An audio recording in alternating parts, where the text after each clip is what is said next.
What's up, Fungal Associates? Welcome to Completely Arbortrary and a Happy New Year.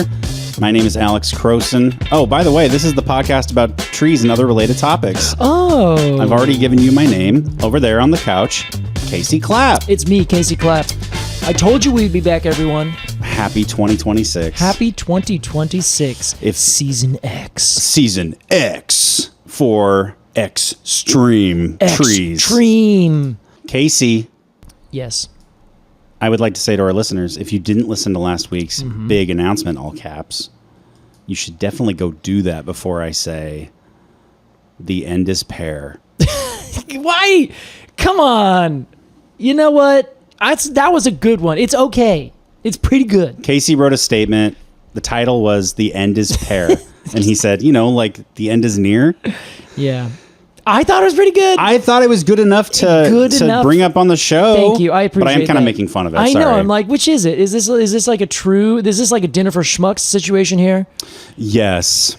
I have never seen that, but I've heard it's legendarily bad. I know that. Yeah, it is. It's legendarily bad. Yeah. But you know what? That's what makes it fun. That's what makes it fun. Sure. There's bad in a good way and there's bad in a bad way. Yes, exactly. Okay. Well, anyway, we have recovered from our announcement last week. Yeah, we hope you have too. Very sorry. We're back. Not sorry. Stoked. Yeah, sorry, not sorry. We're back to talk about trees. Yeah, exactly. Now, of course, if you haven't, go listen to it. You already said that, right? Yes. Oh, never mind. No, we can have that in too. Oh, okay, great. I forgot entirely. Yeah. All right. Well, it's important. It's been a great start to the episode. Should we start over? I don't think so. Okay. Casey, to ignore our looming death, it's going to be business as usual here. Mm-hmm. So we're going to talk about a tree today. I think it sounds great. A tree that I was shocked we hadn't talked about. Yes, you elicited that to me. Yes. Yeah, we're talking about a really cool one, and I'm really stoked about the topic that is coming along with it. Oh, wow. Because this is the very first episode of the, Arbitrary Last 12, the Arbitrary Great 12, yes. I would say. The Big 12. The Big 12. It's like college football. Yeah, I think so. The ARB Big 12. The R Big 12. Now, when we're brainstorming live on mic, it's going to be good. It's going to be good. So I want to start here because we're going to be talking about roots in a way that I think is really fascinating. Cool. It blew my mind at the end of last year. Whoa. And so we're going to dive into it, and slowly but surely, everything that we're going to cover this season is going to build a little bit upon what we talked about the week before and things we've talked about throughout the entire season, the entire existence of Completely Arbortrary. Wow. Which I'm very excited about. So we're going to go out with a bang, and we're going to start with the friggin' Scots pine. Fuck yeah. We're going to talk about that Scots pine. That's pretty intense, Alex. Sorry. Oh, my God. After a quick break, we'll be right back with Season X of Completely Arbortrary.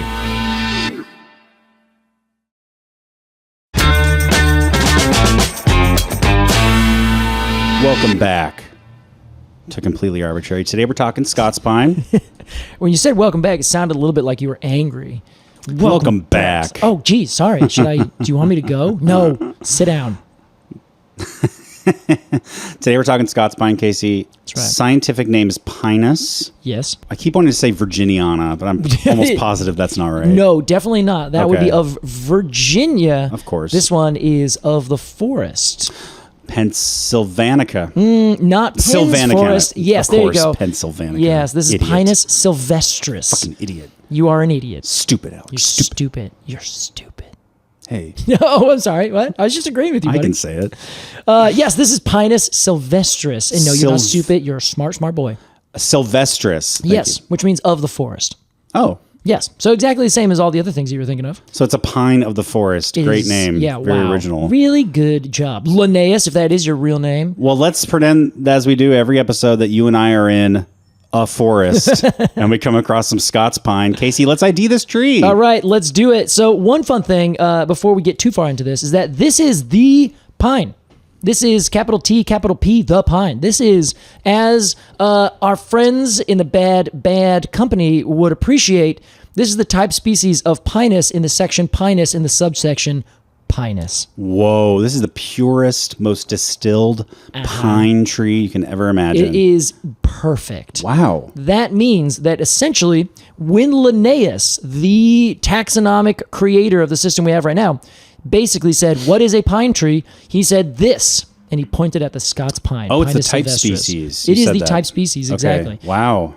So, in the old usage of the term Pinus, which is the Roman, the Latin term for pine, they were probably actually looking at and calling the Italian stone pine, Pinus pinea, the Pinus. Like that Wow. was Pinus. So if you, I think actually before that, I read that it would have been Pinus brutia, which is a species that grows down in like the Greek area as well.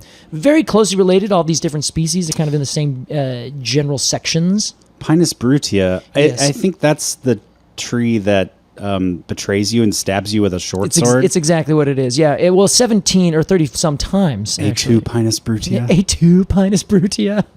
Yeah, I do. I still grow here, says Pinus brutia. Okay, just checking in. Yeah, so this is the pine. Cool. This is the big one. So when you are walking around, something that you'll notice very quickly is the bark of this tree. Wow, starting with the bark. Starting with the bark because it is the thing that sets it out just so quickly. Tell us about it. The bark at the base of the tree, on big old trees, they are thick, they're kind of scaly, they kind of are furrowed and scaly at the same time. Wow. But they are like a light grayish, kind of orangish, but mostly light gray. Yeah. And very like rough and furrowed. I see hints of red spectrum Yes, colors. there's just a little hint in Yeah. like, mostly in the areas in between where these ridges are.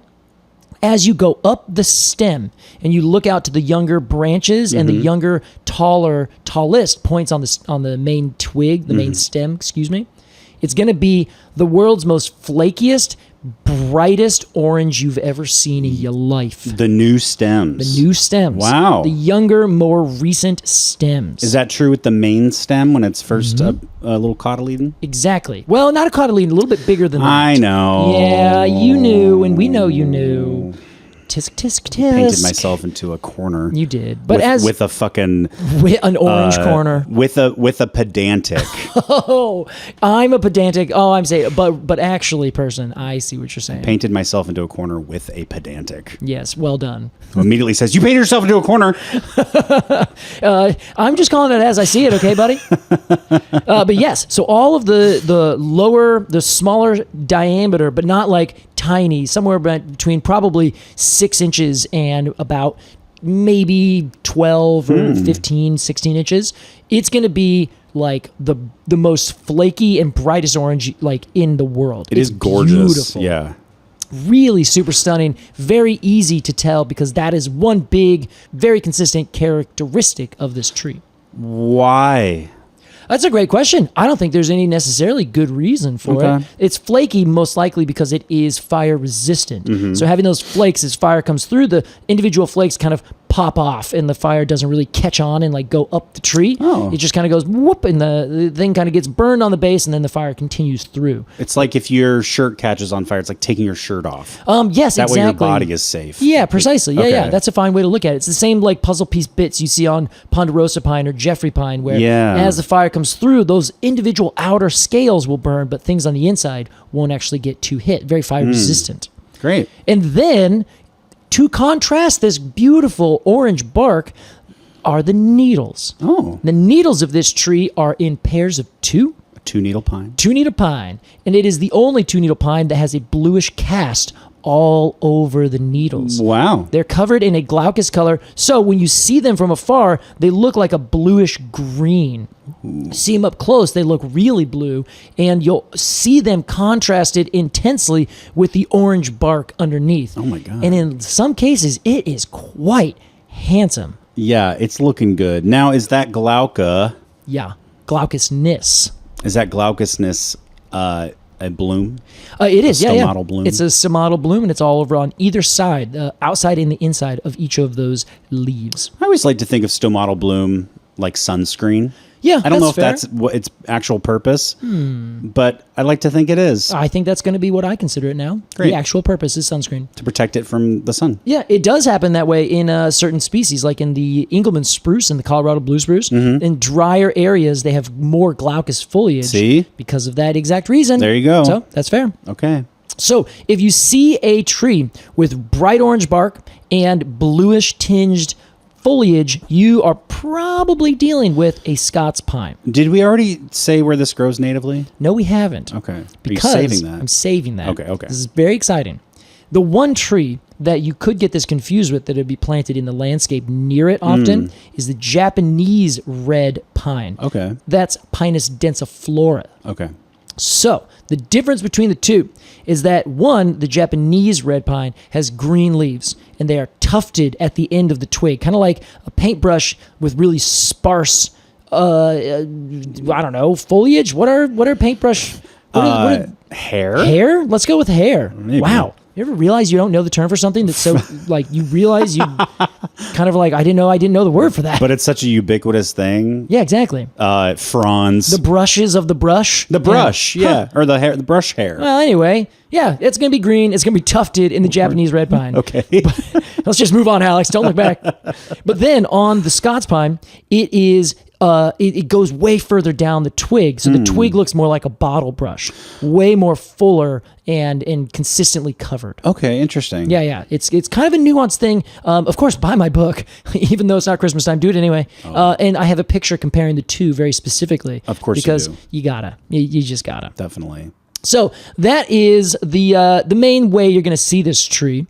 Now it grows across the entire northern hemisphere that consists of Europe and Asia.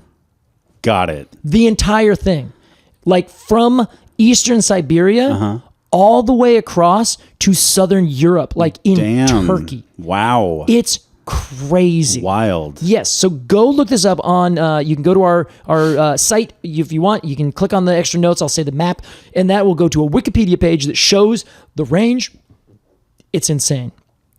It is officially the second most widespread conifer on the planet.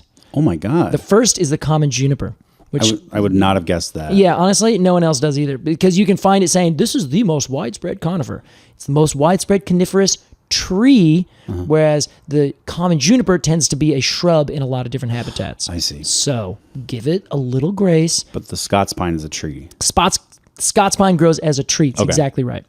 And it tends to get about 130 feet tall. The biggest diameter that I have found has been 4.5 feet. But here's the thing. Whoa. This is a big tree that I think can get bigger.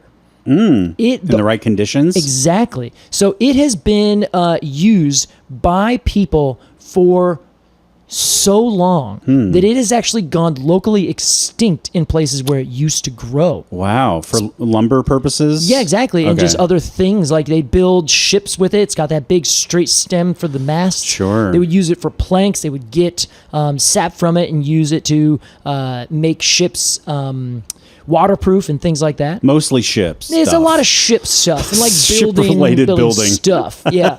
But yeah, they used to also cut it down. Like the Druids would throw big piles of it on for fires during the solstice, that kind of thing. Okay. So it's very much a tree that exists in the culture with people as a tree to be used. Cool. It's a using, like a utility tree in that regard. Yeah. So in places, ironically, like Scotland, it's actually been almost entirely extinct in a lot of upland areas because they would either clear it for agriculture or they would cut it down and just cut them all down. So they've actually replanted them. So now there's new groves that are growing back where there used to be historic groves of these trees. Are they slow growing trees? They really aren't. They grow really fast. Really? Yeah. They can great grow at news. pretty good clips. Okay. But here's the thing. They live after growing pretty quick. The oldest one was 1,017 years. Whoa. And then some that are still alive right now are about 700, 600 years old. So they can kick it. And now that one is rotting under the ocean. Honestly, Actually, maybe. Yeah. Yeah, because the oceans have gone up and down, and it grows in an area where it's very possible. Oh, I just meant that they turned it into a ship. Oh, Alex, I completely missed that. And that ship was attacked. Yeah, and now it's at the bottom of the ocean. Yeah. Yeah, that's right. Probably eaten by worms. I was incidentally right. You were. Yeah. Potentially. Yeah, because it used to grow way down at lower elevations. And here's an interesting thing about this tree. Growing in the wide breadth that it does, there's about 5 different subspecies. But even those are hard to tell apart. It's like small little minute details that help shape which ones are which. Okay. Mostly about where they grow and the habitats that they grow in. So like, this one grows at lower elevations in and around Turkey, and this one grows in wetter areas up in Siberia, and this one grows over in these mountains in Eastern or Western Europe, something like that. A Scots pine for every season. There's a Scots pine for everybody. That's cool. So it grows over such a wide, huge area that it has been used by all these different people. So there's lots of different myths, and people have just had it as like this tree in the background for a long, long time. But it has also moved down from glacial coverings as the interglacial and glacial maximum kind of times come and go. So glaciers move down from the north, and the trees just kind of migrate down. Then they intermix, and then they spread back up, and then they do it again. So it turns out that the genetics of this tree are like surprisingly uniform, even though it grows across like literally 3/4 of the planet. Wild. Yeah, truly a surprising like uniformity in it. Because with all of the glacial movement, you would think that the trees would be pushed south. They're intermingling. They're at the ice cream mixer. Exactly. With all these other different pines. And then they eventually move back up north, and they're slightly different. Well, yes, but you'd expect also if they stayed in those areas that then where there's right now just subspecies or varieties, that they would have speciated. So take the ponderosa pine, for example. Okay. So remember we talked about the ponderosa pine years ago. It's like our second or third episode or something. Yeah. And we talked about the fact that it's the widest spread of the conifers of North America. Okay. And it's in these 4 or 5 different subspecies or varieties. Then a couple years later, I was like, actually, it turns out those are now just considered species. So we have the upper Rocky Mountain one, the lower Rocky Mountain one, then the one that's further west in kind of Washington, Oregon, and California. That one itself is split up into 2 other groups. But what happened there is you had these glaciers come down, but these trees kind of found themselves in refuges around the area. And then when the glaciers moved away and climate changed, then they moved back into these areas, then they moved back around, but they kind of were speciating at the same time. Speciating just means that they become their own species. Exactly. Okay. In this case, out of essentially isolation, where they're Gotcha. just breeding amongst themselves. Then when they can move back into the population, they're so different from the other individual populations that they don't interbreed anymore. Okay. And they create themselves their own species. Gotcha. So turns out Scots pine was like, nah, I'm just going to go down and have sex in the south. And we're going to go back up north later. My man. So they just went for it, and there's like a little variation, but it's not near as much as what you'd expect. Interesting. Which is kind of interesting. So they've been mingling a lot for a long time. For such a huge amount of land covered. Yes, exactly. Wow. Okay. Now, they also apparently move pretty quick because those glaciers have come and gone several different times, and it's cold up there. Now, is that like a quality that you would give this tree? Like it has like, I don't know, like strong genes or something, you know, or yeah. Vigorous DNA. Yeah, that's you know a good question. I mean? I do, yeah. I think I would. I would think that basically it has a lot of genetic variability within itself so that it can thrive in a lot of different habitats I see. that are slightly different. Not like wildly different, but like pretty substantially different. So it is kind of like the Douglas fir, where Douglas fir is like, oh yeah, great, I'll grow way over here on the coast in the rainforest or in the very driest sections of New Mexico and the highest mountains of everywhere in between. Totally. So I think it has the same kind of genetic variability where once it finds itself in a situation, it's like, oh yeah, I got that. Cool. And then of course it goes down and intermixes and then comes back out with new genes. So it's only barely even like moving around. And I think you're probably onto something there. It's a good genetic it's a good genetic specimen for where it lives. That's my pickup line. Yeah, that's what I tell everyone when I'm like, oh, can I introduce you to my friend? He's a very good genetic specimen based on where he lives. Oh, that's so creepy. Casey, can we talk about the cone? We can talk about the cone. Because this is the pine cone. It is. It like really truly is. There's a bunch of people who I took a picture of and they're like, oh, did you just take a picture of my favorite cone? It is around 2 inches on average, which is about the same length as the needles. And most of the time they are symmetrical. Every now and then they'll be bent a little backwards or forwards, so they'll be just ever so asymmetrical if you're looking at the cone from where it's growing off the twig. And it has a very flat umbo most of the time. Okay. So that's the very tip of the scale that when the scales are all closed, it's the one exposed part of each scale. Yeah. For the most part, that's going to be fairly flat. Flat vertically? Like a flat face to it? Yeah, well, it'll be flat in the sense that it's not going to be bulging out from the rest of the scale. Okay. So some of them, like the mugo pine, for instance, the scale comes out, and then that umbo basically creates a giant hook. Like it's so pronounced. There's just this protuberance at the very end of it. Okay. Now, on the Scots pine, most of the time, there is no protuberance, excuse me. What a word. But sometimes there is. It kind of looks like somebody just like shaved off the hard edges on it. That's a great, it's a great example. Yeah. It just looks like it's just a little polished. Shape. Yeah, perfect egg shape. It's like ovate to the nth degree. It is a nice looking cone. It's a really nice looking cone. I'm not surprised people like it so much. Takes a couple years for it to mature, and once it opens in like late winter, early spring. Let those little seeds go, and then the cones fall away. They do not hang out in the tree for an extended period of time. You're emphasizing this. Yes, because the Japanese red pine will keep its cones for a long time. Okay. So you will see cones in the tree for years versus Scots pine, they will stay there for 2 years and that's it. Then they will physically drop away. Interesting. So you'll always find them on the ground too. For Okay. you collectors. Oh, yeah, there you go. And that's it. That's the tree. Wow. That's how you're going to be able to find it. I got to say, so far, it has a very clean, minimal 2 needles. Come on. 2 needles. They're nice, easy kind of, icy blue color. That's great. Yeah.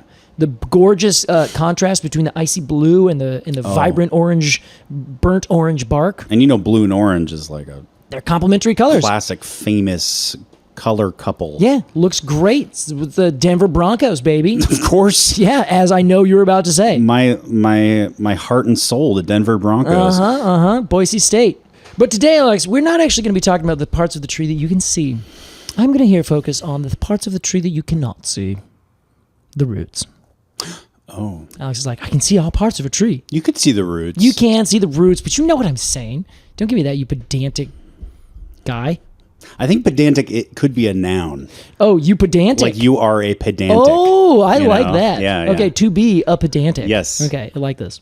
Okay, the roots. We're talking about the roots. I forgot about the roots setup. Many people forget about the roots. It's a problem. It's a problem, but Exciting. we're going to get there. Okay. So here's the idea. Now, I've been reading through this book called The Light Eaters, which I highly recommend. Oh, yes. And I've, from that, found a couple different things that I'm like, ooh, I got to talk about that. Cool.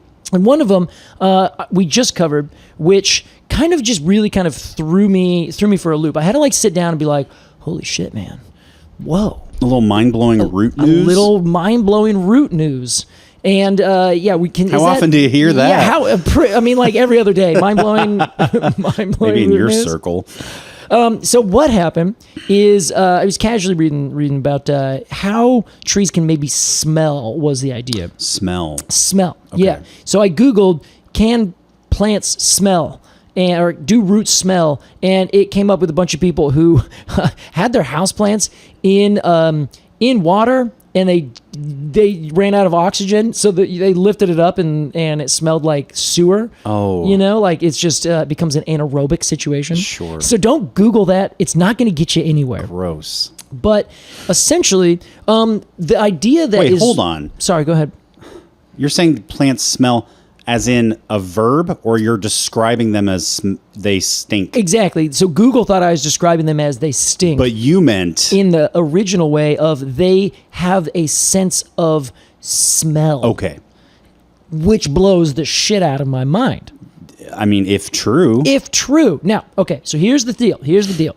In one aspect, you have trees that are growing up, and in the air, they are releasing volatile organic compounds, VOCs. Okay. Now, a VOC is the same scent that you get if you cut into a tree, you cut grass, things like that. Or like a cedar tree, get that nice citrus smell. It's that smell, exactly. It's the thing that in our Hinoki cypress episode was one of the things that helped create a sense of peace and reduce stress and things like that. We have it right next to me. Oh my God. Hinoki oil is being pumped into your brain as we speak. And I am so calm right now.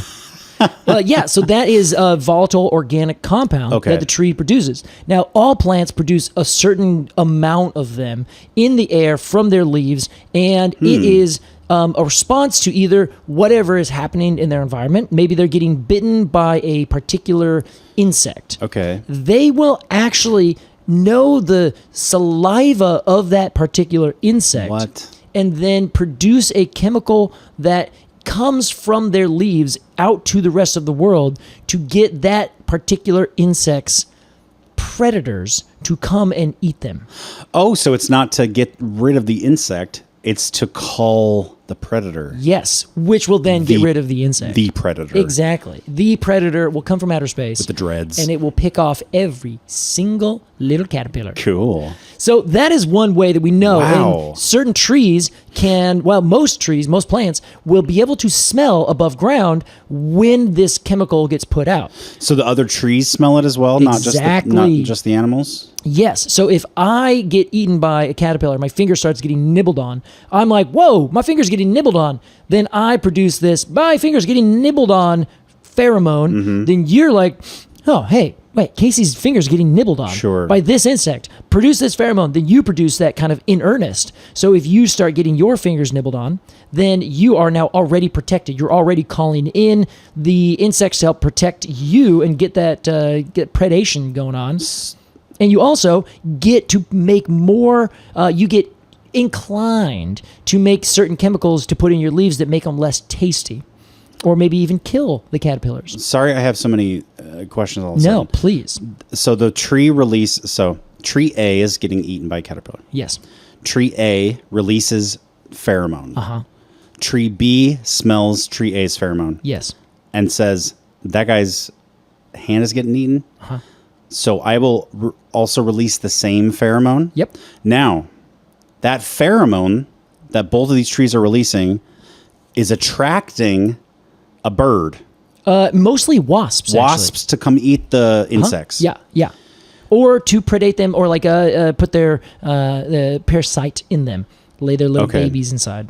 And there's only one pheromone, and that pheromone speaks, in quotes, to both trees and wasps. Yes. How? What? Well, we don't really know. That's weird. Yes, it's really, really weird. It's like cross phylum communication. Yeah. Now we know it gets absorbed by the leaves. So the leaves take in and produce these things. So when one produces it on one of their leaves, then all the other nearby leaves are like, oh yeah, I get that scent, and they start to produce it as well. They're produced on a leaf level. Exactly, yeah, but like on a cellular level in the leaves, you know? Okay. So wherever that caterpillar has eaten, that is the cells that are like, oh, I just got damaged. I see. I know what I just got damaged by. I'm going to start producing that. When this leaf produces it, the leaf next to it, so on and so forth. Wow. So then the whole tree basically says, oh yeah, alert. Then all the other trees around are like, oh, alert, alert. Okay, cool, thanks. And they appreciate it, send out the message as well, and now the whole forest is responding. That's crazy. Not only, Alex, is it just that one particular thing that both the tree and the insect can smell, that communication, but it is also one of dozens of different smells, hundreds potentially, that these trees will be putting out and searching for, and they will be smelling. And they each communicate something different. Exactly. Sometimes they can communicate more with their own kin. So basically they have their own language that is between them that they understand, or a clue, a particular dialect almost. This is the level of communication that people are starting to find in trees, where they are like, I'm going to communicate with my kin, my most closely related cousins, primarily with a certain kind of scent. Then, as I get into a different situation that I need to tell the whole forest about, they'll produce another general scent that even other species, but not necessarily those also in their same family, will like get to know. And I mean family is in like platonic, family. Yeah. Yeah, that's the standard. Wait, platonic? Is that the right term? Yeah, I think so. Like a science family. Yes, exactly. Yeah, so it's so if you are more closely related to me, I hope most families are platonic. I think so. I don't really want a romantic family. Yes, the Platon version. Yeah, that's right. Okay, thank God. Yeah, so you have these individuals that can communicate above ground with their own kin primarily, but also their less close relations, and then trees that are not related to them at all. And then they are quote choosing when to communicate with just their kin. Yes. Or with a broader spectrum of trees. Correct. Whoa. Yes. Now, we've already talked about this. You've heard this on a more recent episode. Yeah, yeah, sure. Yeah. Oh, I know your mind's blown because every time I talk about this, it's a mind-blowing thing. But what really, like, we've known about this. We've known trees can communicate. They put out these signals. We know that, but we're just now more recently kind of finding the nuance there. Sure. And learning, okay, so they can communicate, but to this degree and specificity is kind of what's new. Yeah. And then the roots got brought into it. Uh-oh. So the roots of trees like our Scots pine, they start from a seed as that little radical, the very first root that comes down out of the seed, and they go into the ground. Radical. Soon as they go into the ground, they are sensing shit in the ground. Literally? Yes, and figuratively, not always exactly, poop. Okay. But other stuff too. Okay. What they're mostly sensing, or what they are able to sense, it turns out, is multiple different things. One, water. They can start to sense, okay, where is water? It's like a survey team on a new planet. Exactly. Let's get the lay of the land. Let's see what kind of resources we have here. And then they will find those resources and they will say, okay, we're going to put more effort into growing in this area because there's a nutrient patch right here. So let's start growing there. Then there's some roots over here. So then those ones, they're all making their kind of independent decisions, these roots. They're all their own entity, yet they're all still working together, right? And this is still just that radical? This is now the radical splitting off into other sprouting. roots. Yes, exactly, cool. Exactly.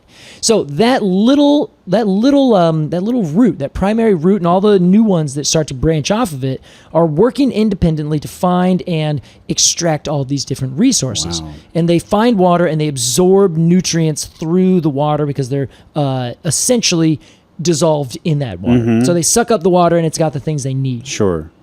Meanwhile, it turns out that there are dozens of other plants, hundreds of other plants, thousands of other fungus, millions of other fungi and bacteria and things in the soil everywhere. You'll recall our soil discussion from years ago now, where we basically said, well, soil isn't just like particles of dirt or, minerals that have been broken down to be teeny tiny bits and parts. Sure. There's an organic layer. There's different substrates. There's all these different microorganisms that live in there. There's decaying matter, there's living matter, there's dead matter, and everything in between. It's a really complex sphere. They call it the rhizosphere, right? Soil, here, how about this? Yeah, what do you got? Soil is to dirt as a forest is to a tree. Yes. So a forest is not just a bunch of trees. Yes. Okay, great. Yeah, right? I'm with you. It's like a forest includes all of the animals and fungi and everything else. Yeah. So soil is like a rich environment, not just like dirt. That's perfect. It's beautiful. It's exactly right. Cool. It is way dirt more made out of? Rock? Honestly, yeah, it is. I mean, I think dirt would be, non-organic anything. So it'd be like mineral soil. So it's got no real like substantial amount of quote life in it. Okay. It's just kind of like, yeah, there it is. It exists. There are particles of rock that have been pulverized to different degrees. Okay. And then combined. Yeah. Okay, great. So dirt is kind of the derogatory sense, right? Well, it's like a canvas to paint soil on. Okay, there you go. That's fine. I'll take that. So as it happens, when those roots go out and they start looking for things, they're not just randomly growing out. And this is the thing that really like kind of touched on my interest. Even before they know where the minerals are or where the resources are? They kind of know from the very get-go. Okay. So I've talked a lot about seeds being essentially as intelligent and able as the trees they come from and that the trees they will be. They can see the light around them. You may recall our episode on the Kentucky coffee tree and, well, actually, no, I'm sorry, the honey locust. I feel like there's been a lot of you may recalls today. Yes, and you know what? I'm happy to see that every single time I say it, your response is, "Oh yeah." My eyes go wide. I look off to the side like. And then I'm like, "Oh, he must be looking at his notes where he's recalling this episode." Yeah, it's going to continue like this forever now. What do I recall? You recall that the honey locust can see in the dark, or more specifically, can see the dark. Okay. But so can the seeds of the honey locust in most all other trees. I see. So they can tell when the daylight goes from short to long, which means they're going from winter to spring. They can also learn what the temperature is, so they know if it's too cold to germinate. Sure. They also know if there's enough water to germinate. Okay. They know which way's up and they know which way's down. Because if it tries to germinate before the conditions are correct, it'll die. Exactly. Okay. So it's already able to see these things and calculate it, and it is a Wild. seed. It's a single friggin' seed. Whoa. So the seed can do that.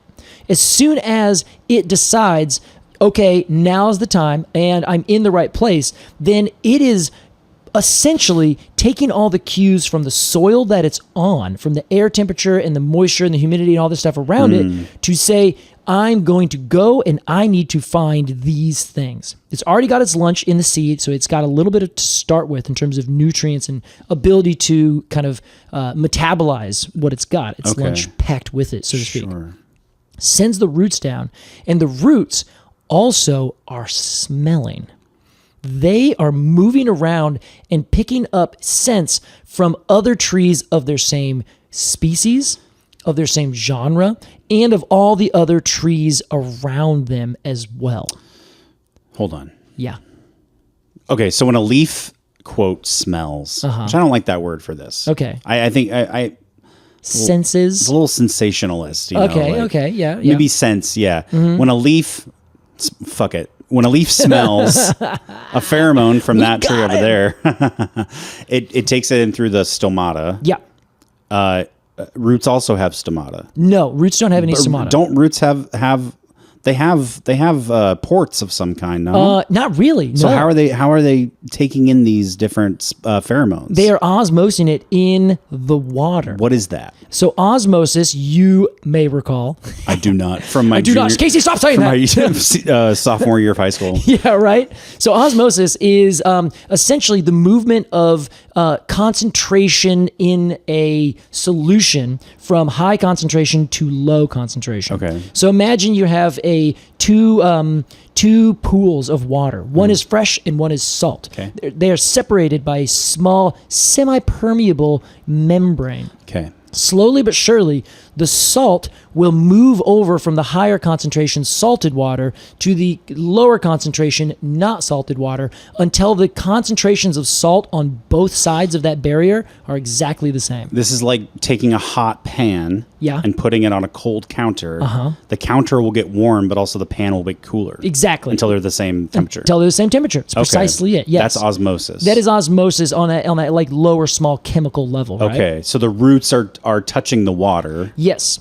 At these micro teeny tiny levels in the soil, right? Yeah. Yeah. So they are just in there. A little bit of water is next to them. There's a water potential. There's a gradient between the roots and the outside kind of reservoir of water, right? So there's more water outside the roots than there are inside the roots. As we talked about a couple weeks ago, as the water column pulls water up, it basically makes it so the roots are essentially sucking in via osmosis and a little bit of tension water from the outer community. So there's the physics happening. Yes, down there. a lot of physics happening. So what is going on is they are sensing the roots somehow what other trees are around them based on chemicals that those trees have emitted from their roots into the soil. Whoa. Not only that, but they will also be able to find fungus that way. They can find almost anything through nutrients, the water. Yeah, through the roots.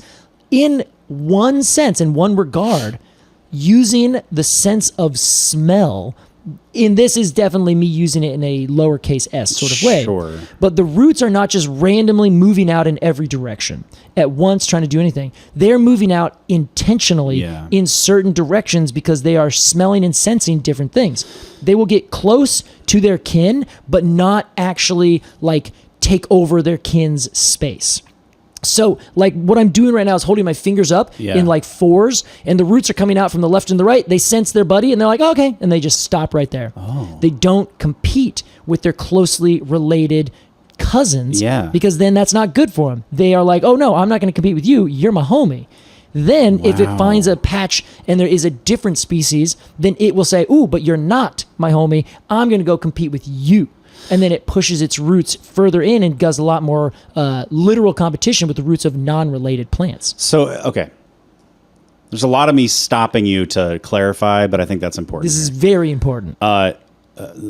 Seed A sends out a radical, which sends out kind of auxiliary roots. New shoots, to find resources in the soil. Yes.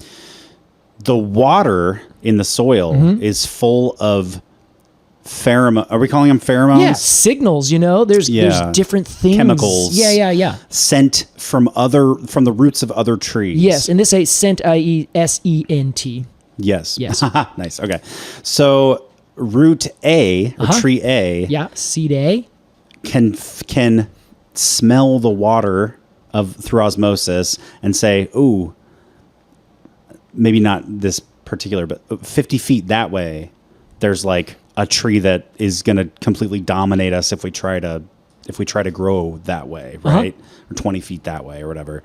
So let's check on this root. Oh, a root over here says 15 feet that way is a big patch of fungus that'll be really beneficial to us. Yeah. Wow. Yes. Yeah, that's like it. I don't know. I cannot say that the roots are learning the distances away, but they can regulate the distance. Yeah. There is some sense of distance, even if it's not like it doesn't know how far. It's like it can tell if it's, close or not. Precisely. Basically. Yeah, that's basically it. The thing that like they're doing is somehow sensing that there is certain things in certain places, and they are getting an idea of what their entire landscape looks like from the very, very beginning, from the very moment they send that very first little radical down into the soil. Now here's a question. The seed knows all that. The seed, yes. The seed at least has that in there. As soon as that root comes down, it's a tree. It is becoming a tree, yeah. So I think I don't know if the seed itself, I assume so. Yeah. But the root is probably the radical is, I'm assuming, is like the weather vane. That's like, the first team out there. Yes, it's the one that has the cellular ability to really take in and absorb all of these new things that are in the soil. To some extent, the seed must have that. Sure. But we don't know how. That is wild to me, by the way. Isn't that crazy? I guess sperm turning into a human is the kind of the same way. Yeah, that's true. And just only sperm. I was going to say, Alex, I believe you have the long and the short of it. That is the full story. I'll say. Meaningless. Okay, so the radicals sends out auxiliary roots. They check the scene. They get a vibe of the landscape. What resources are plentiful? What resources are scarce? Exactly. Let's grow accordingly. Correct. Fabulous. Yeah, and as they get larger, they organize themselves within the rest of their forest ecosystem to be the best for them as well as their kin. Wow. So it's a kind of a funny balance where they will grow, if they're next to other trees, they will regulate their growth so they're growing about at the same rate. So some will slow down, some will speed up, because there is this idea that a forest is not just one single set of organisms, like what we said before, where there is individual trees, but a forest is something much larger and bigger and more complex. It's not just the sum of its parts. So an individual tree that is growing next to another tree that is in a forest, it's better if all the trees in that forest are alive and kicking, than if some of them outcompete or grow faster or cause trouble for the others around them. Because then you could potentially be killing a tree that is helping you buffer something over here. Sure. So if there's one big forest and you're like, okay, I'm in the middle of this, if all the trees on my right get completely mowed over, then I'm going to have a way harder time living because A, they were sharing their resources with me, most likely through fungus and root connections. Also, they were physical barriers that I built my body about, understanding that that was the environment that I'm experiencing. So if you are one tree, you're behooved to keep all the other trees around you alive, and you're behooved to not outcompete them by growing too much or sending all of your roots into their zones, you know? Because if you kill them, now they're not there to help you. And then you're kind of shooting yourself in your own foot.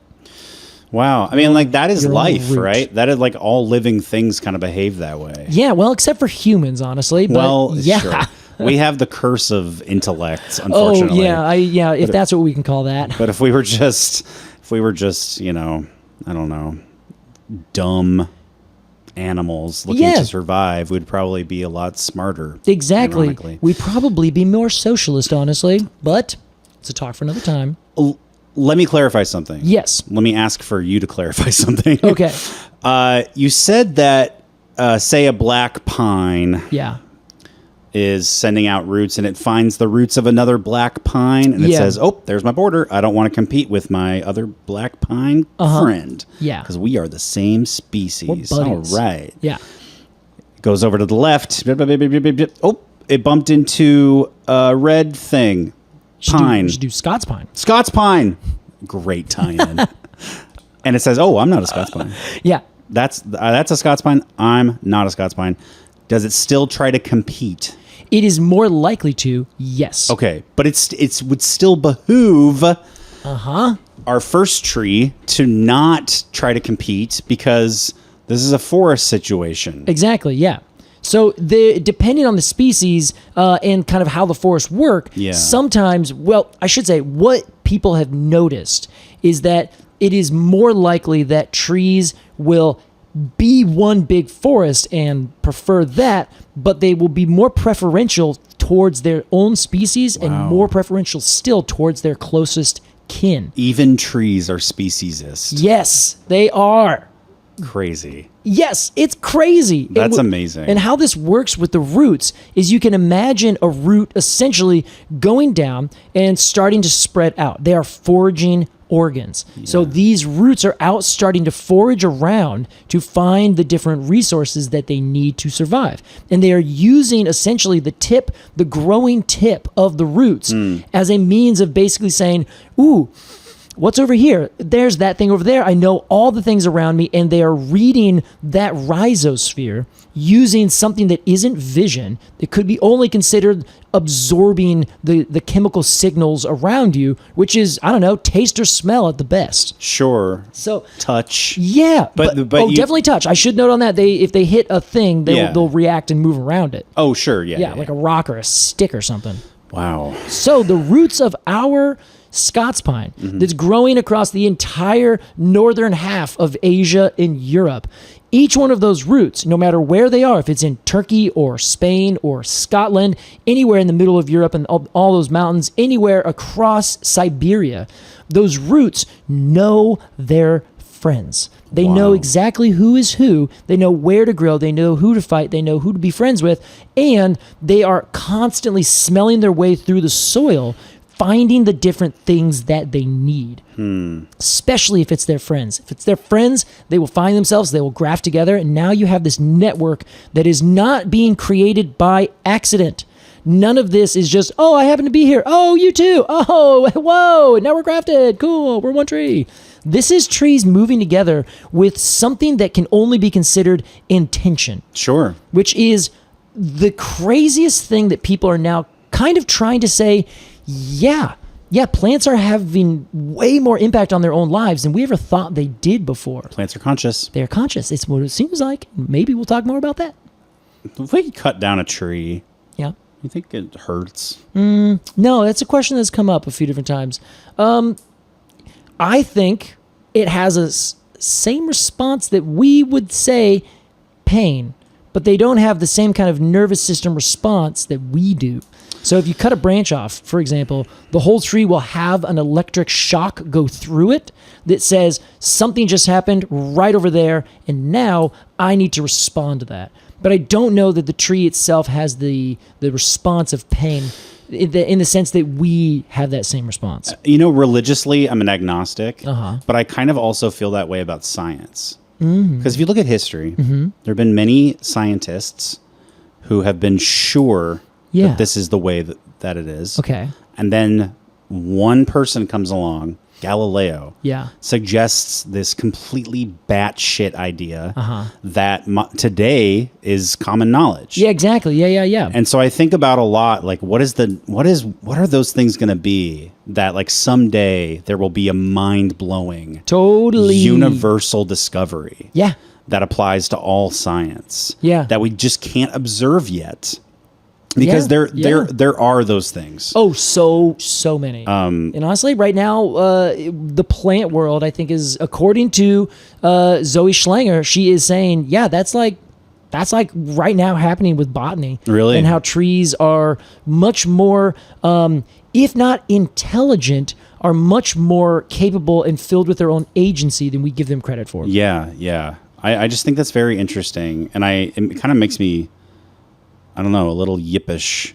Yeah. So I'm like, ooh, that means if that's true, then that means this. And if this is true, that means that. And it's just like a cascading domino effect of like, well, if this, then that. Until it's basically like, well, I can't do anything without hurting something. Yeah, exactly. Do you know what I mean? Yeah, totally. Like that really does. The implications of how we manage and work with the world around us that is not human, we'd be like, holy shit, we are having a way bigger, more intense impact than we ever even thought. Yeah. But that is a subject for another time. All right. We can, of course, go into this, but there's a few other trees that I want to introduce us to. Okay. Before we have, and maybe reintroduce to, before we have that discussion.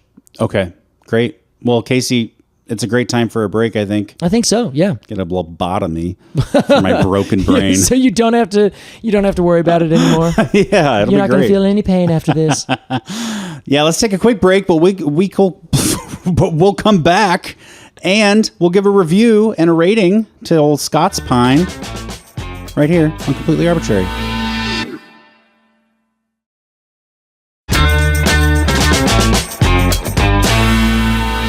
Welcome back. That was our discussion of the Scots pine and a mind-blowing discussion of roots. It's true. It was burning hot, fresh root news. Yeah, it really was. I didn't think it was possible. Nobody thought it was, but there it is. Stop the presses, as you say. Yeah. All right. Well, Casey, let's give a review and a rating to the Scots pine. Let's do it. Here's how it works. We're going to give some final thoughts. Our first of the year, huh? Yeah. Brand new thoughts. It's brand new first thoughts. I haven't thought a single thing all day until just now. And then we're going to give this tree a rating of 0 to 10 golden cones of honor. Casey, as our resident expert, we'll begin with you. All right. Thank you. So I have a really hard time with this tree because I love what it looks like. I like the bark and I like the color of the needles. It took me a little while to really nail down the difference between it and the Japanese red pine, but I have that now. I'm good. I like it. I do also like that it is the most widespread of all the conifers that are always trees. I think that's fascinating. I did not know that before I started doing this research, and I think that is like incredible. This tree is clearly extremely good at what it does. Yeah. We know it's because its roots are smelling everything. It's a superpower. But I don't like seeing this tree anywhere in the landscape. Why? It is overdone, and it's just so overplanted. Okay. Maybe, if I go to one of these native forests and I see what it looks like, and I'm like, wow, look at that weird, strange bog. Then I think it might change my mind. Yummy. But man, whenever I see one planted in the landscape, I'm just like, oh my god, another Scots pine. Sure. Get original. they're just everywhere. They are so everywhere that it is like, oh my god, just stop. It's Just like a go away. classic perfect design that is so good that it caught on with the plebe. I guess the so. plebes, and now it's just everywhere. I suppose you're probably right in that I shouldn't like hold it against it for being like so successful, you know, but it's like, it doesn't mean I have to be like, yeah, I'm going to go buy your album, you know? Sure. I don't care. You're Weezer. good. Yeah. Britney Spears, Taylor Swift. Oh, Yeah, whoever you are, I'm not buying your album. This is the Taylor Swift of trees. Wildly successful on every continent over the eras, but I just don't care. sure. So I'm gonna give this my eras. This is Casey's. This is my review. Casey's version. This is 5. Right down the middle. I'm sorry. This is gonna hurt a lot of feelings, and I apologize. And I Kind of know hurting my feelings for this some tree's reason. got some good stuff. I'm sorry, but this is just the way it needs to be. Hey, you know what? We haven't said this in a while. Yep. Your cones are your own. My cones are my own, and I am okay with cutting these trees down. Their firewood is amazing. And it looks beautiful, and that's where I will leave it. Okay. I'm sorry. Wow. Send your emails to Alex. Your final thought was that they make good firewood. They do. They make such good firewood. That was. They That's. smell so good. It's just like emblematic, you know. It really is. You know what I like best about you? Your dead body. I'll see you later. That's my favorite thing. All right. Well, Scots pine. We didn't talk about the name. I'm assuming it's Scott. Yes. Yeah. Honestly, it could be literally any name you could ever want because it grows in every European country and many others. But it's also SCOTS, no Yes. apostrophe. What? Yes. What's happening? So it is named Scots pine in the sense that it is of the place where there are Scots. Okay. It is not Scotch pine. People have said Scotch is what you drink. The people, the area of Scotland is Scottish. They're it's filled with Scots. Scots. Okay. So this is the Scots pine. Got it. Yes, it is not the pine of Scott. Okay. A pine of the people. Yes, exactly. Indeed, I would say. Because this thing is voraciously popular. And by popular, I just mean, I guess, Overdone. successful. Oh, Casey, my cones. are you Not even own? my cones are my own. This is my time. Yeah, I'm as sorry. if I never talk during your review. Constantly, I've having never talked input. during yours, not even a single time. I think this tree's beautiful. I know that you think it's overdone, and that's based in your reality and your experience. Yes. I don't have a lot of experience knowingly with this tree. I'm sure that I do subconsciously because I've seen it everywhere and just not known what it is. But I think it's kind of one of those perfect trees. That doesn't mean I'm giving it a 10. Oh my God. By any I was about means. to be stunned. But the cone, I think you've given a conifer anything over like 9.8. there's not much room there, Casey. Low bar. I love the cone, the perfect size cone, I think. Yeah, Just like it's- a couple inches, but it doesn't look small. It's not like puny. It's like a robust looking cone. It's just miniature. Yeah. Okay. you know? Yeah. And the needles are beautiful, and a 2-needle pine. I feel like I don't run into a lot of those. Really? Yeah, I don't think so. It's rude to ask. Yeah, that's true. Yeah. Hi, excuse me. How many needles do you have? How dare you? It's like asking. It's like when my non-white friends. They're white people always be like, "What are you?" I'm like, well, Okay. Yeah. All right. I see where you're getting. I at. just don't like asking. I just don't like asking. Yeah. This is why Alex does not count the needles on any pines. No. Maybe in secret. But I think it's a gorgeous tree. Stylistically, it's very well done. Okay. And it's also competitive as fuck, clearly. Yeah. The roots, that's a little scary. That's a little existential Whoa. to think about. Kind of sets you back. I think it does in a way. It would be like finding out that, cows can talk to each other. Have complex societies. Yeah. Yeah. I'd be like, oh, we shouldn't be killing them, certainly. God, let me think. 6.8. 6.8. Stunning. Nope. Wait. 6.4. 6.4. It lost 0.4. I don't know why. 4/10. But I said 6.8 out loud and it felt too much. Okay. But 6.4 feels good. This is okay with me. Your cones are your own, Yeah. including if they are Scots pine cones. Well, with that, Casey, it's time for our completely arbitrary AMA. Let's do it. If you've got a question for us on the podcast, become a Treemium member, arbitrarypod.supercast.com. Join that cone club and get monthly botanical stickers by exciting, talented artists every month. And it's not just, oh, this is a really realistic drawing of a cone. It's hyper artistic. There are different styles by different artists, different interpretations. And if you become a Treemium member, you instantly gain access to our entire back catalog of cone stickers. And we are happy to report to everyone out there, we made it to 800. Hooray! We did such a good job. Everyone's getting a cone. But if you check it right now, it probably dipped back down to 774. Yeah, don't look too closely. Yeah, it turns out, this happens, that happens, whatever. But everyone, you guys really came out at the end of last year, and we cannot thank you enough. Yeah. Before we said, and now we're ending the show. Whoops, sorry.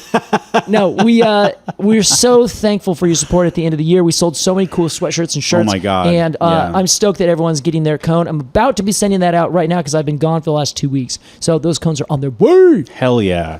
Yeah, thanks everybody. It's such a humbling experience being a essentially unemployed creative person with almost 800 people at our back who believe in us enough to give us $10 a month. It really is special. It really means so much. I will never be able to say thank you enough. But in the meantime, let's read a question, Casey, and let's answer it. Let's do it. Casey, this week's question is from Rory. Hi, Rory. Rory says, if you discovered a new tree species, or you could, quote, overwrite a known tree species, what would your tree be and what would you name it? Bonus points for a Latin binomial. Interesting. Here's how I interpret this question. Yeah. You and I, famous plant explorers, are in a forest, and you stop me and say, wait, Alex, look at this. And you're like, I don't know what this tree is. We get a little closer. This doesn't look like anything from my book. My God. The trees around you. Which means it doesn't exist. And we go, oh my God, I think this is a new tree. This is a new tree. Let's imagine that we take it to the Royal Society. Okay. And they're banging their gavels. I don't know what it looks like in there. I think it looks like a court in Europe or in England from approximately 1820. In a greenhouse. Yes, everyone is speaking loudly. And instead of properly. white wigs, they all wear white crowns of thorns and stuff. Yeah, exactly. It's very... Not just thorns. It's very intense. That's Jesus. A lot of robes. What is that called? Thorny leaves. Leaves. Yeah. Yes. What are those called? Leaves? Laurels. Oh, laurel crowns. Crown of laurels. Yes. As in Caesar. Anyway, we discovered this new tree. And we have to name it. Okay. Period. Okay. This is a good question. So the biggest issue here is where are we? That's the question that I think is important because I like to take the idea of what a tree would be named and make it a part of the place, because those things are so intertwined. Okay, we are in Serkan in Turkey. We're in Serkan in Turkey? Yes. Oh, God. We're in Turkey. All right. You want me to ask Google to give us a new random place? No. Or do you think you can do it? I assume I can do it. Okay, let's see. So it's a drier area. What's the elevation here? Hey, there's a city here called Batman. What? That's in Turkey. That's where the Batman's from. There's literally a town called Batman. Okay, sorry. Yeah. Say that again? What's the elevation of our city, Serkan? The elevation. Yes. About 2,000 feet. 2,000 feet. Okay, so it's going to be a little bit of water, nothing too crazy. So, I don't know. Honestly, I don't even know if this is helpful because what kind of tree is it? Is it a broadleaf tree? Is it a deciduous tree? I think we get to decide this. Man, okay. It's kind of a weird question.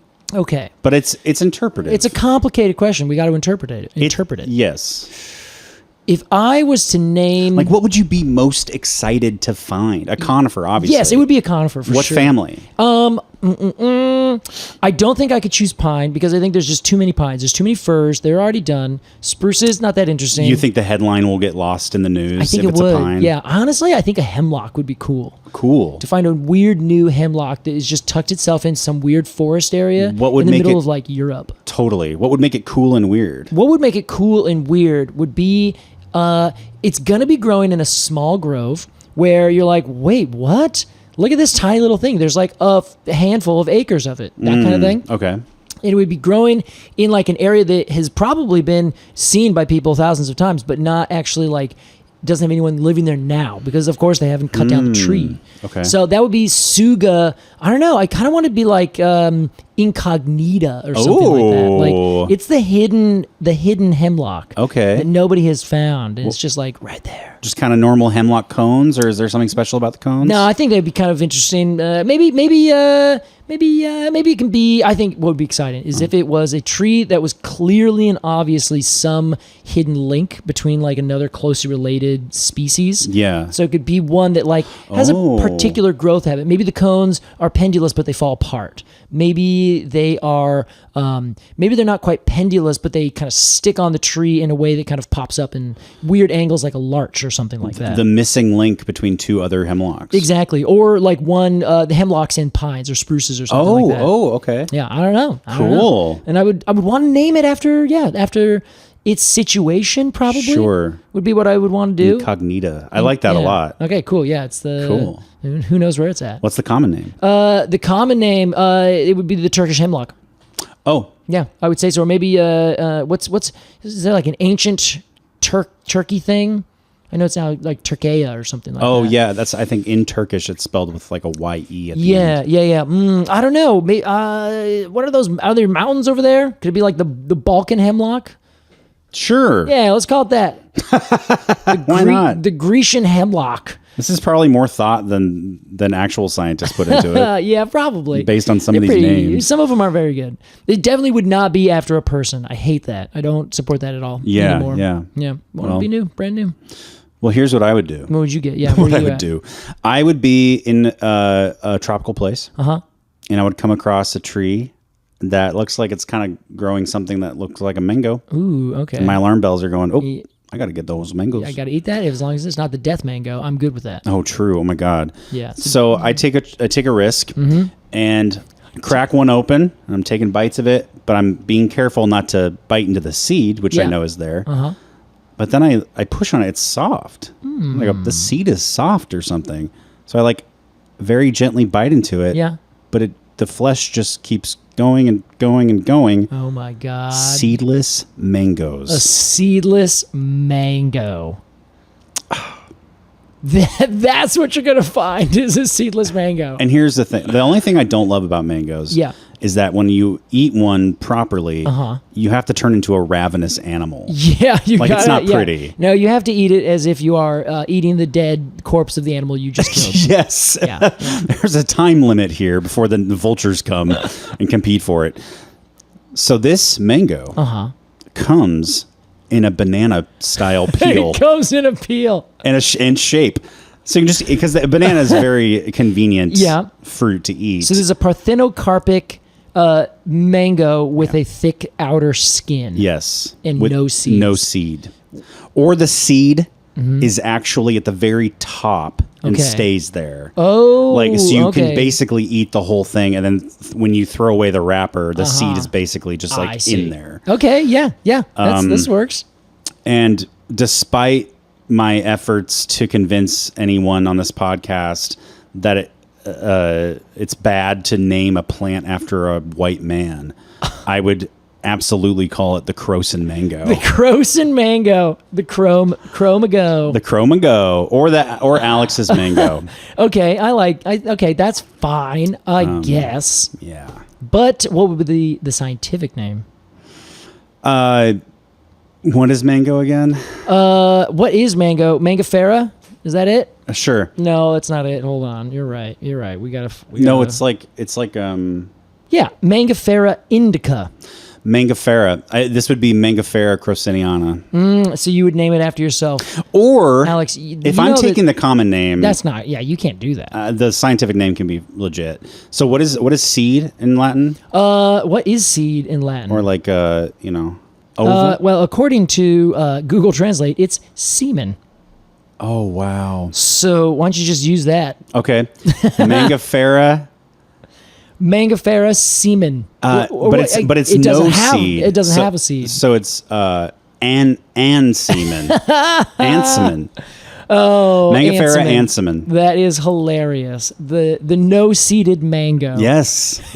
Could you imagine a more beautiful thing? I sure can't. I can't think of anything that would be more beautiful. All right. Thanks for your question, Rory. That was fun. Oh, how disgusting. And if you want to ask us a question on the podcast, become a premium member, arbitrarypod.com or arbitrarypod.supercast.com. One of the two. And you can subscribe there and get a bunch of cool stuff and follow Casey on his journey across the country and get cone stickers every month. It's a real hoot. Casey Clapp. Alex Crowson. A happy 2026 to you. To you as well. It's going to be a big year. It's going to be a really big year, and I'm very excited. I'm very nervous. Me too. But I'm looking forward to it. I think it's going to be wild. It's going to be an adventure. Yeah, for Say sure. the least. I think it's time for both of us to have a big adventure. We need a big adventure. Yeah. Yeah. We're gonna put a little mouse in our pocket and just get on the road. You better believe it. Mm-hmm. All right, everybody. Thank you so much for listening to this first New Year episode of Completely Arbortrary. We'll see you next time. Goodbye. Goodbye.